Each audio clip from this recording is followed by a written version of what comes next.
بسم اللہ الرحمن الرحیم۔ السلام علیکم۔ حضرت معاذ بن جبل رضی اللہ تعالی عنہ سے روایت ہے کہ ایک شخص نے دربار رسالت میں حاضر ہو کر عرض کی، یا رسول اللہ صلی اللہ علیہ وآلہ وسلم، اس آدمی کا کیا حکم ہے جس نے ایک اجنبی عورت کا بوسہ لیا ہو اور جماع کے علاوہ سب کچھ کیا ہو؟ تو اسی وقت وحی نازل ہوئی۔ ترجمہ: اور دن کے دونوں کناروں اور رات کے کچھ حصے میں نماز قائم رکھو، بے شک نیکیاں برائیوں کو مٹا دیتی ہیں، یعنی نصیحت ماننے والوں کے لیے نصیحت ہے، اور صبر کرو کیونکہ اللہ نیکی کرنے والے کا اجر ضائع نہیں کرتا۔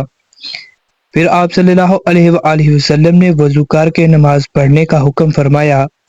حضرت معاذ بن جبل رضی اللہ تعالی عنہ فرماتے ہیں کہ میں نے عرض کی، یا رسول اللہ صلی اللہ علیہ وآلہ وسلم، کیا یہ صرف اس شخص کے لیے ہی خاص ہے یا تمام مومنوں کے لیے ہے؟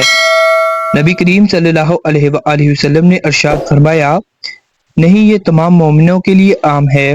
اس آیت سے یہ معلوم ہوا کہ نیکیاں صغیرہ گناہوں کے لیے کفارہ ہوتی ہیں، خواہ وہ نیکیاں نماز ہو یا صدقہ یا ذکر و استغفار یا کچھ اور۔